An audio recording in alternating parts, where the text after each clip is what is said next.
యాక్చువల్గా మనం నోటీస్ చేసేది. ఓకే. స్మెల్ ఎక్కువ వచ్చినా, సౌండ్ ఎక్కువ వచ్చినా, ఇంకొకటి చెప్పమంటారా, మోషన్ స్మెల్ ఎక్కువ వచ్చినా కూడా ప్రాబ్లం యాక్చువల్గా. జనరల్గా చూసుకుంటే 70-80% వాళ్ళకి మోషన్ అంత స్మెల్ రాదు. కొంతమందికి మరీ చాలా ఎక్కువ స్మెల్ వస్తుంది. అర్థం ఏంటంటే లోపల మోషన్ స్టక్ అవుతుంది.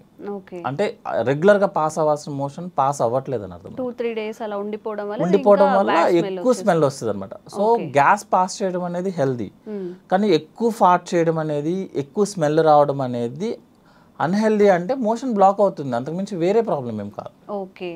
అండ్ యావరేజ్గా పర్ డేకి ఎన్నిసార్లు మోషన్కి వెళ్తే మంచిది? కొంతమంది పదే పదే తిన్న వెంటనే ఇమీడియట్గా టిఫిన్ చేసినా, అసలు ఏమైనా తిన్నా కానీ వెంటనే మోషన్కి వెళ్ళిపోతూ ఉంటారు. ఇది కరెక్టే అంటారు? ఇది మంచిదేనా? అసలు పర్ డేకి ఎన్నిసార్లు మోషన్ అయితే మంచిది అంటారు? జనరల్గా అండి మా దాంట్లో ఫార్ములా టైప్లో ఉంటాయి అనమాట. యాక్చువల్ డెఫినేషన్ ఆఫ్ కాన్స్టిపేషన్ అన్న వర్డ్ యూజ్ చేస్తే రోజుకి ఒకసారి, లేకపోతే మినిమం 2 daysకి ఒకసారి, దట్ ఈస్ నార్మల్. ఓకే. అంటే వారంలో 3 times